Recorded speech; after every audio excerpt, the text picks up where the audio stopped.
Which is one or more of practical things which Guy recommends to those people who didn't read the Personocratia booklets, but they wish to reach the eidasic state?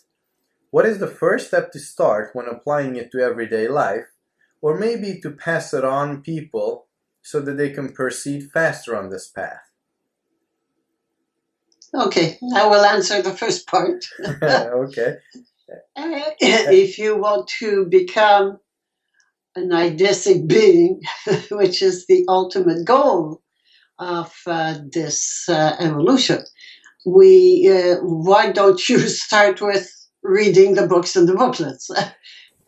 Read them and reread them and reread them many times. Every time I read them, I understand. It's not a matter of understanding with my mind. It's a matter of integration.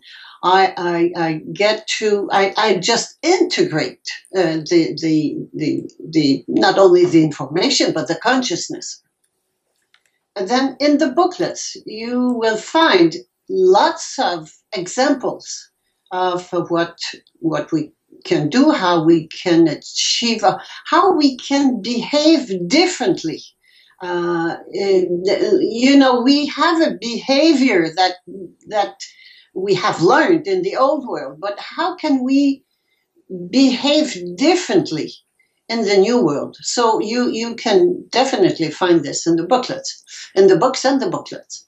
This being said, I will answer this question by saying that there's a very important, how would I say, the key to opening the door to transformation, and the key that we can see on the big picture. For instance, the key, we can see the O of the word transformation. And this is the key that opens the door between the old world and the new world. And this key is a transfer of power. It's a decision. If I do not make a decision to go to Hungary, for instance, I will not go. We have to make a decision to transform our life. Definitely. So this is the very first thing to do. And this key is the key that makes a transfer of power from the external authorities, whoever they are. It can be the government, it could be our family, it could be the culture, it could be the way of doing things. The external authorities we transfer this will, the will of those authorities, to the will of the inner authority being the soul. It is a displacement. We just move it from one place to another. And what is it? Because it's a displacement of government, but what is it that we displace, that we move, that we transfer? It's the will. It's the will, the one that makes the decision, the decisional power, direction. And it's the will from our mind. We've been used in the old world. We've been used and we've been taught to control the future, make sure that this doesn't happen or that this happens. Whereas when I make this transfer of power to the soul, the inner authority, which we call the soul, when I make it, I do not control my life anymore. My soul controls my life. It has full control over my life. I give my soul carte blanche, which is full control over my life, not knowing what it is going to be. Without explanation, the soul does not tell you why or how. Without condition, there's no condition. I just obey my soul without any condition and without expectation of results. And this is what we call surrender to the soul. The feeling I got from the question, and I may be wrong, but the feeling I got is that the person who asked this question wants to move fast on the path of consciousness, self-realization. Well, this is the way to move fast, is definitely to give free rein to the soul without any expectation of result. With the decision, I add two other D's, like the letter D. The first D is determination. I have to be very decided to go through the path and do it, go along the path and go right to the end of the path. Because as I start changing direction, I mean, when I start the transfer of power, my ego is not happy at all. And lots of opposing forces make me try to make me stop or quit or question or let go or doubt. So my determination has to be very, very strong. This very, very strong, period. The other D that goes with the decision and determination is discipline. I have to be very vigilant to every time I slip back into the old world. When I say old world, let's be clear that I'm talking about the sheep mode. So when I slip back, because we it's easy to slip back, and we do, especially at the beginning. So be very vigilant. As soon as I see it, I stop and I come back into the new world. Because becoming a wing mare, first of all, we have to become a sovereign mare. So there are steps. We cannot run unless we have learned to walk. So it's a progressive evolution. But becoming a wing mare requires becoming a mare, period, first to start with, requires not to put something new on, but to remove the old stuff, to remove the wool of the sheep, to stop being what we are not, so that the reality of who we are can emerge. So it's especially the first part of the path is not easy at all. It's not easy, and very often people will let go, will just stop or let go or revolt or whatever, because they meet opposition and they don't want to face it. I compare it to, I used to think that the underground, the basement in my house was clean. There was nothing, no problem. But one day I came down into the basement with a laser, and I started, putting the laser all around the basement, and the rats started coming out. Is it that there were no rats? No, there were rats before, but I didn't see them. So this is why when I start this on going on this path, vibrations, higher vibrations start coming up, and they just put the light on big fear I thought I didn't have. I didn't know, I was not aware of. And so those fears start coming up. and they show up and they just invade me, and I don't know how to deal with them, and very often I'm so scared that I'd rather go than face them. So that's the way it goes. And very often, people think that their life will become, nice. They will meet the right person. They will have a new job, and they'll be successful, whatever you can dream of. It's just very often, it's just the opposite. So if I could just answer this question in one sentence, the answer is, if you want to move on that path as fast as possible, just surrender to the soul without any expectation of result. Did I answer the question, or is there something else we should add to it? Faster on this path, everyday life, applying it. Which is the first step? Well, to start with applying it in everyday life, the first step to apply it in everyday life is definitely the decision I talked about. The decision, definitely. All right, I think that, yes. Is there anything else you would like to add to this question? No, I think it's really perfect and we covered everything. Okay. Second question.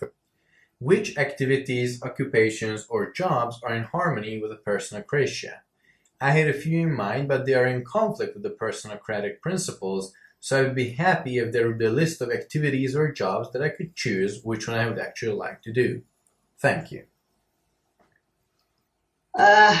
If I hear you well, Personocratia is not a religion. It is not a cult. It is nothing of that kind. It is a consciousness. So there's no I should do or I should not do. No, the answer is to give full reign, full power to your soul and obey your soul.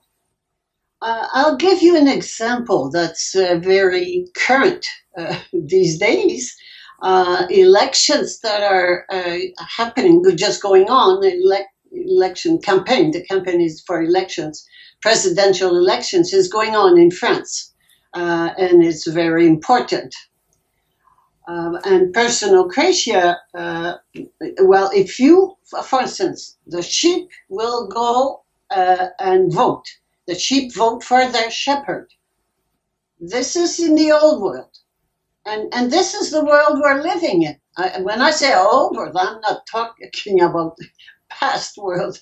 I'm talking about the current world we're living, but that's the old world. And this world where we think and behave like sheep. We think we are sheep and we behave like sheep. So we were told that is democracy and that we can choose our shepherd. So whatever the candidate that is elected, we're still in the old world. How do we behave differently in the new world? Well, Personocratia is not a sheep. She knows who she is, a sovereign mare. Whom does she vote for?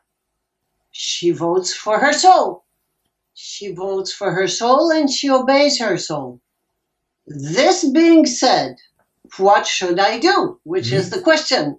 Well, the answer is inside. It is not outside.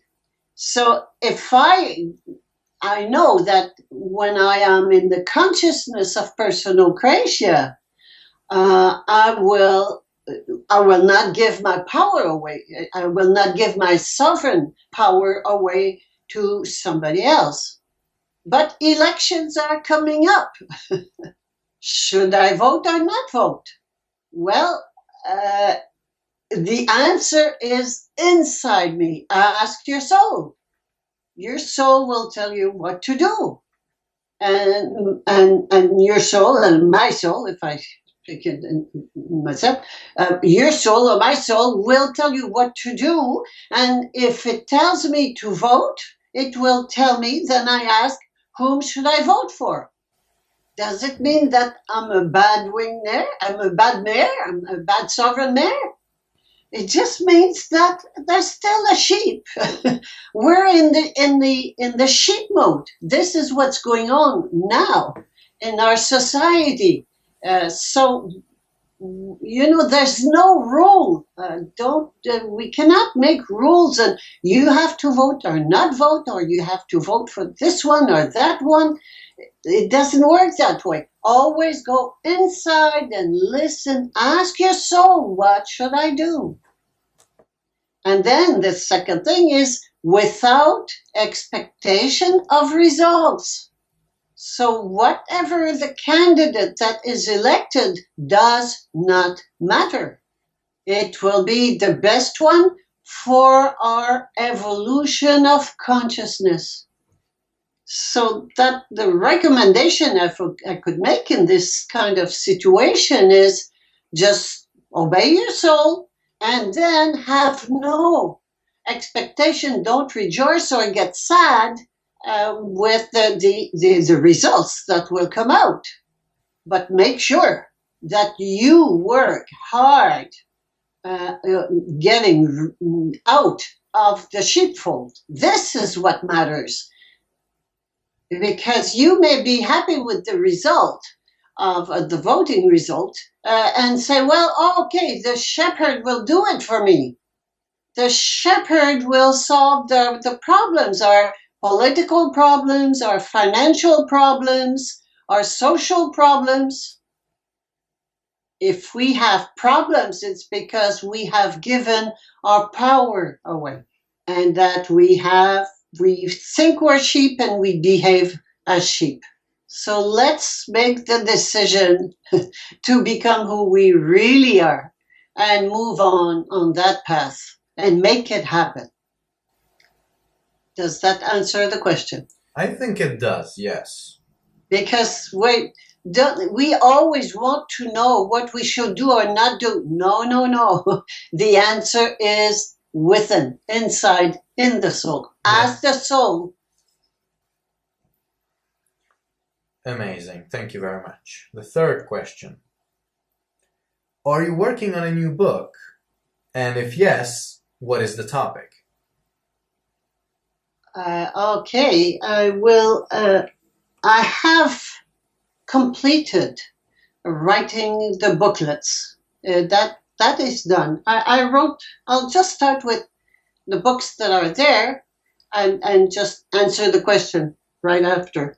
I started with the medical mafia, and then 7 years later I wrote, which was the second part of the mafia, which was the non-medical, so which is the second book, What the Hell Am I Doing Here Anyway? So those two books are part of a trilogy, 3 books, a series of 3 books. Right. And the third one is the next one, but it is not written, and it will not be written before a while.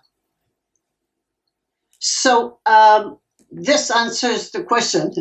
Not now, and it won't be in the near future, because the second book deals with the sovereign mayor as a consciousness, and the third book will talk about the wing mayor, but I'm not there yet, so I cannot share my experience yet. So it's not tomorrow, that it won't come out tomorrow.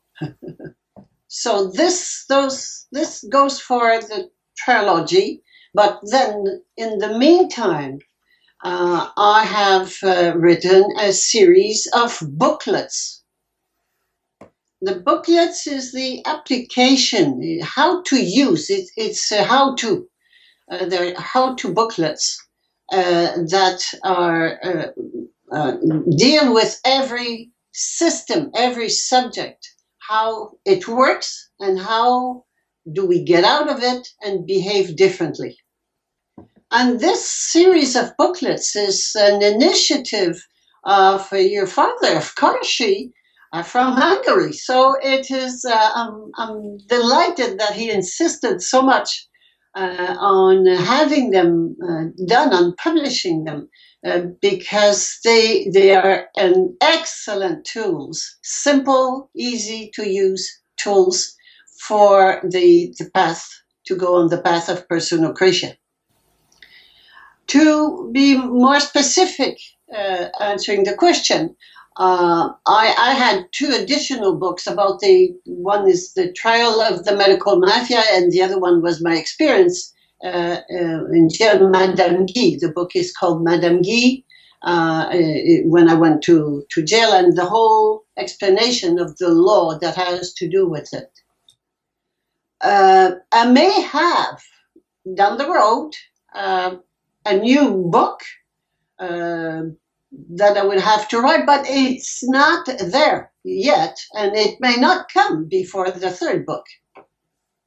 For many years, I have been pregnant with a book, and the title was Stop Making Babies. But because I think we have to stop making babies. When I say we have to, again, it's not we have to. I'll be more precise. We have to be aware that when we make babies, we enter into a 20-year of we cannot use it for ourselves. It's dedication. We're dedicating 20 years of our life to our children, and that prevents us from our growth in consciousness. So what happened is when I wrote when I say I did it with Mado.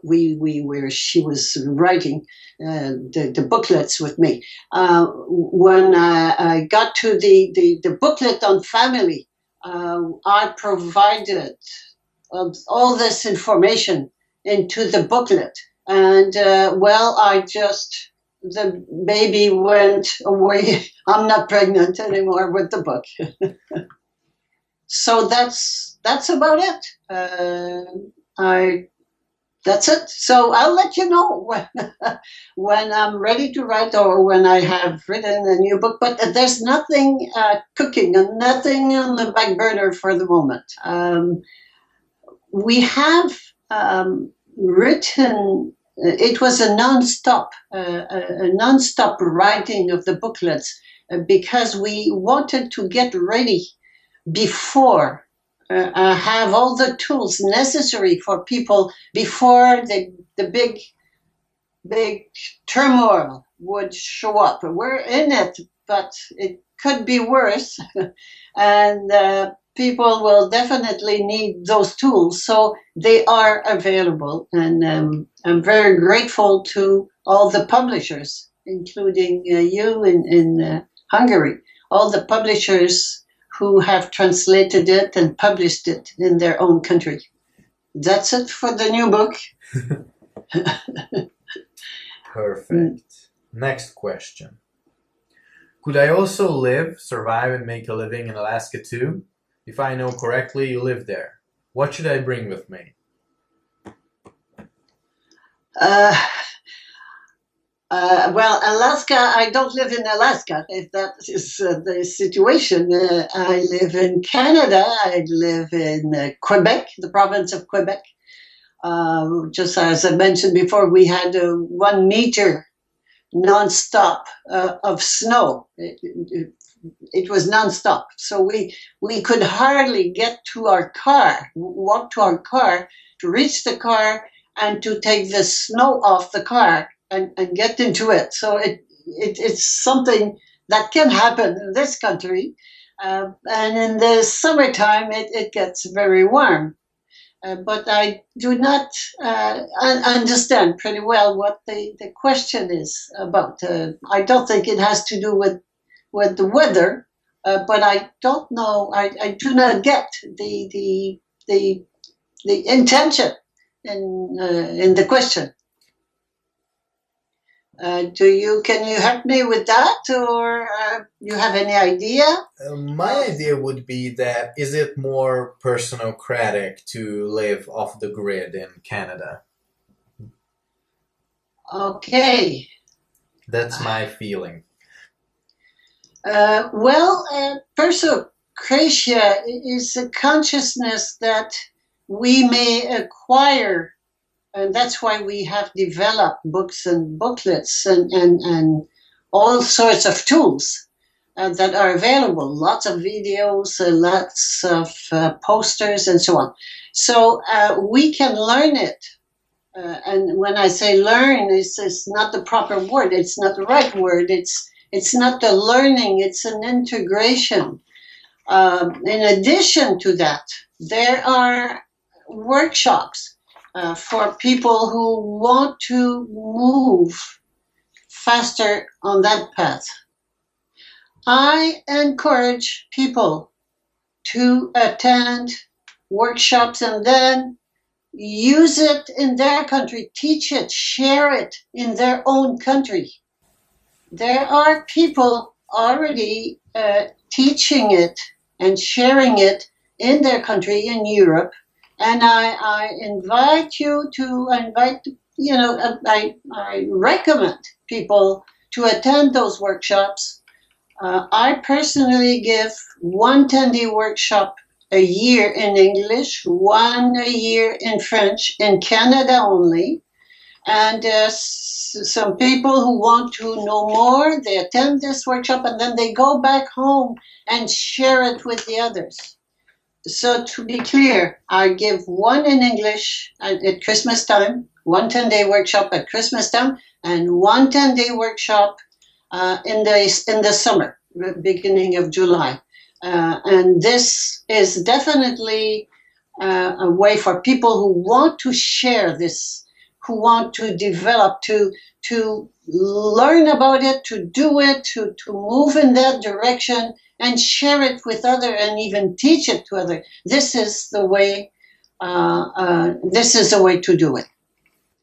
Sometimes I've seen people, a group of people, getting together and sending one person to attend the workshop, and so that person could bring back the information and share it with them. So there are different ways of doing it, but definitely it's important to get together and share the information between you, all of you, between the group. Get together regularly, and because it's not easy. It's not easy, especially at the beginning. But even after that, we have to get together, but locally. I could go, and what I used to do, I did at the beginning, was to go in different countries and do it, give workshops in those countries. But that the goal is that people locally take over and do it themselves locally. We need this consciousness to grow everywhere on the planet, because changes will not come from the top. They will come from individuals. So we as individuals, we have to transform, definitely. Does that answer your question? Yes, I have a feeling that it's okay. All right. Next question. What was the hardest thing for you to leave from the modern life? You may laugh as I laugh, but it's giving up the role of being a good mother. It's nothing very, very high, but nothing. No, it's this very basic role, which is so deeply encrusted in every woman. Anyway, it wasn't me. Let's call it this way. When I mentioned earlier getting rid of the sheep mode, the sheep. This is what it means. As a good sheep, I was a good mother, whatever it means. And maybe I should ask my children, I don't know. But I thought I was a good mother. Anyway, I did, and as we all do, I did my best to be a good mother. And nowadays, my children, my reproductions, are not children anymore. Of course not. When they turned 15, 16, in their teens anyway, they became adolescents. I told them, well, you're not a child anymore, so I am not a mother anymore. So you can imagine that now I'm a many times grandmother. They are parents. And you know what? I still sometimes worry for my children. And it's been the most difficult thing for me, and as a mother and as parents, we do care for our children and we forget that they are sovereign individuals and that they have their own path and their own experiences to live. Should we be happy with it or unhappy? It doesn't matter. It is not our life, it is their life. So letting go of this role, and of course that meant letting go of everything that had to do with the birthdays, Christmas, the parties, family parties, no more, none of this. It doesn't mean that I don't see them, but I don't see them as children, and I don't make family meetings or birthdays or whatever. I don't do this anymore. As I want to be clear, that it doesn't mean not to see them, not to talk to them. No. It means letting go of the attachment to what's going to happen to them or not happen to them.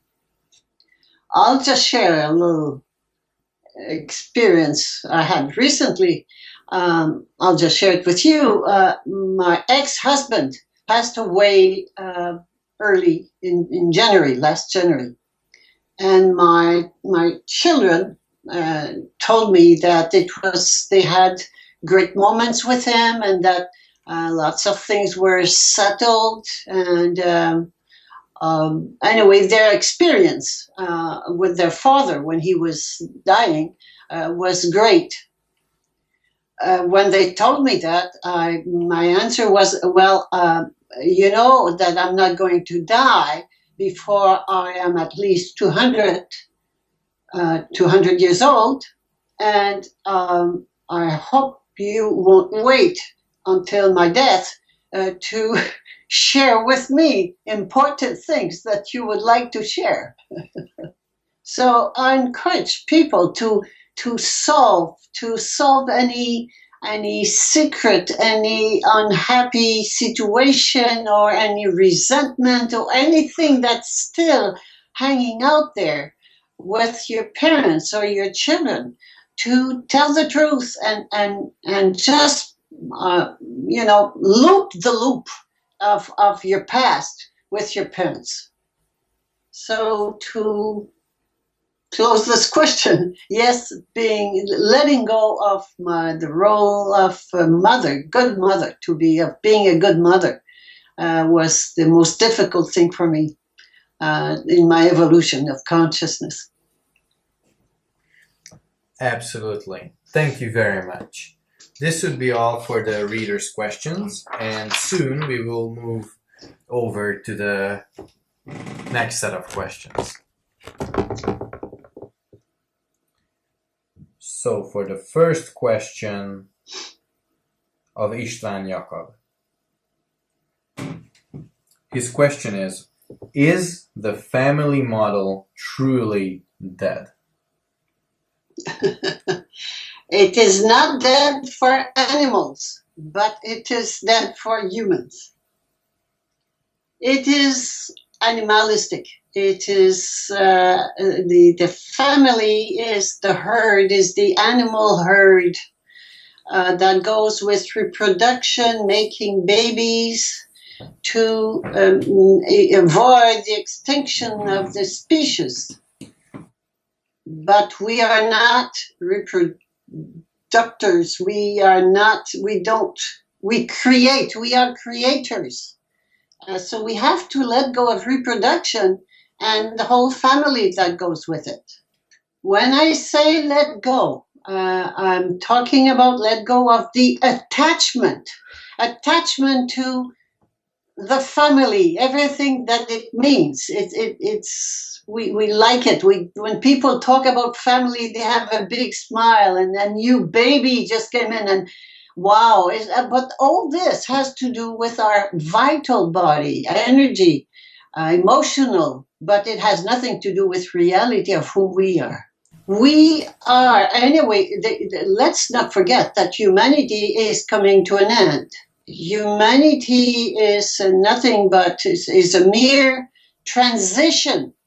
It's just a transition between animality and ideicity. So family is the rest of animality that we still carry. But when we become conscious of who we are creatrix. We are the ultimate authority. We are the supreme, the creative spirit. So we are not or reproductions and reproductors. We are creators and creatrix. So when I become conscious of being a creatrix, of course, I stop reproduction. That's why I don't make babies anymore.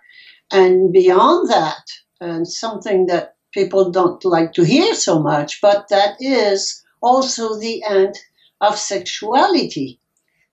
So it does mean, again, to say sexuality is good or bad. There's no such thing.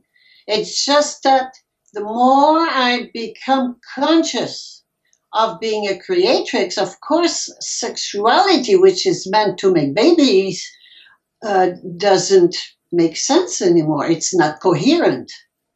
So I won't go any deeper into the subject, but it's very important because we know that money runs the world. But the question is, who runs money? And the answer is sex. And all this is explained. So, and I don't want to go deeper into this question, but it's all explained in the booklet on family, well explained, and how to, it's not something, letting go of sexuality is not something that we do overnight. No. It's just a change of mind already. Just change our mind about it, and eventually it will come to an end. And same thing with family. We can already stop, birthdays, celebrating daddy's days. That's the daddy day, the Father's Day. I'm sorry, the Mother's Day. Celebrating everything that has to do with the families. You can. That's something we can do now, easily, and it's a progression. And then another one will come up, and then another one after the other. But those small things we can do right now. Did this answer the question? I think it did. All right. For the next question. Do you know the work of the Russian Grobovoi, and if yes, what do you think about it? Yes and no. I know theoretically. I mean, I know the theory. I know what it consists in, which is using figures, series of figures, because figures have a vibration. And so if you use certain codes of figures, you can vibrate at the same level as an organ and bring it back to being normal again. So it is used as a healing device. When you ask me what do I think of it, I mean, there's nothing. It's not good or bad. It's whatever you get out of it. Fine, but where does it go? Where does it fit? Would be my answer, and it has to do with the what we call mind over matter. It's also called the power of the intention. It consists in using our mind to change the frequency of vibrations. And this is very popular nowadays. And it is true. It does. It does. If I change the frequency of the vibrations of my mind, I can affect matter. The vibrations affect matter. The question is, what is it that affect vibrations, the frequency of vibrations? And the answer is consciousness. So let's make the equation clear. I'm sorry, clear. Consciousness defines vibrations, space-time vibrations. When we talk about vibrations, we're talking about space and time vibrations, and they determine in their turn, they determine the form of matter. So changing the vibrations without changing consciousness will not last. The root of the problem is not, let's say I've got a sick organ. The root of this illness is not in the vibrations. I will see it in the vibrations. It will affect the vibration. But where is the root, the cause? It is in the consciousness. When we reach, I just give some precision about the word consciousness. The consciousness is the power to perceive. It's a state of awakening to reality. What reality are we talking about? The reality of who we really are, who we are in reality, who we really are, the true being that we are. There are two aspects with consciousness. One is vision. As an example, I use going up the stairs or going up the elevator in a building. Every time I reach a new floor, I can look through the windows and now will see different things from one floor to another. So this is the vision aspect. The other aspect is the action. When I see things differently, I behave accordingly. So this is what was the question? Yes, for Robovat. So every time I go up in consciousness, I become more conscious of who I am. I improve my health. So this is what I propose to work on, because that lasts. Every time I heal a fear, for instance, when it's gone, it is gone forever. Whereas if I work on the frequency of vibrations, if I don't heal the consciousness, change consciousness, it will come back. So as a medical doctor, of course, I could not believe in medicine that I was taught, but I can see the limits of alternative medicine also. And my question was, as a supreme being, I am perfectly healthy. This is my norm. Perfectly healthy, young for forever, and immortal. This is the norm of a human being. Everything else is abnormal and ill. So the only tool that will heal definitely, that will grow in health definitely for forever, and it will not recur, is healing, healing or going up in consciousness. Now, it doesn't mean that alternative medicine are not useful. No, they are. They are to prolong our longevity, but it will never bring about who we really are, immortality. So I don't know if this answers your question. I think it is. Okay. I think it is. Let's move to the next question.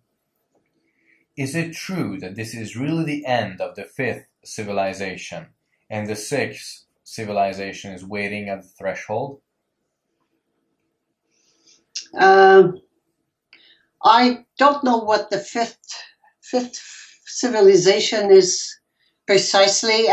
One thing that I know is that we are facing now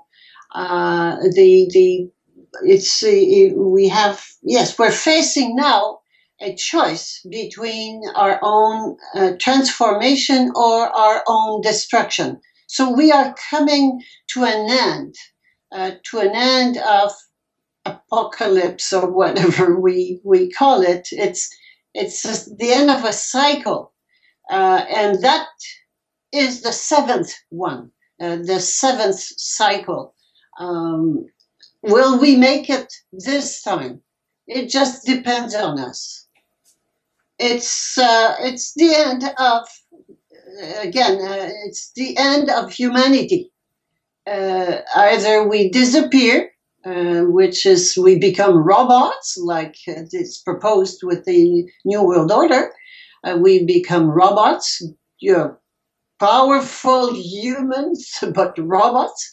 Or we transform from sheep to wingmare to who we really are. And then it's the end of those cycles. Cycles have to do with repetition. We repeat the same thing. We are not. We reproduce the same thing, and that's not who we are. We are creatrix, and when we reach this creative consciousness, we create everything in every moment. We're not stuck into this world of cycles anymore. We create the whole universe at every moment. It's something else. Let's get there. Let's get there. Yeah. Yes, get out of those cycles and become who we really are. Thank you very much. And for the last question, do you believe in sacral models that the sacral people will be able to rise? Again, what is sacral models and sacral people? I just didn't get that. That's a good question. I'm not very informed in sacred things. I will ask István and then get more information. Okay, because we are the supreme authority. So I don't see anything beyond greater than who we are. We are this. I'm not talking about my body. I'm talking about my soul within. So I would just say that what is not sacral? What is not sacral? Well, we are not yet who we are. We are filled with fear. Fear runs our life. Sheep are fearful. And every time I heal a fear and I do it, I just transcend the fear. I become more and more who I really am. And if that is what Isran calls sacral, that's fine. But I mean, who we really are is the supreme. So this is what I'm talking about. Let's heal our fear and become the supreme being that we are. That's it? That's it, yes. These were the questions. Thank you very much, Guy, for your time. I hope we'll have the opportunity to see you and maybe meet with you soon. I hope so too. It was a pleasure. It's always a pleasure. Thank you very much. It was a pleasure for me. Thank you. See you. Goodbye.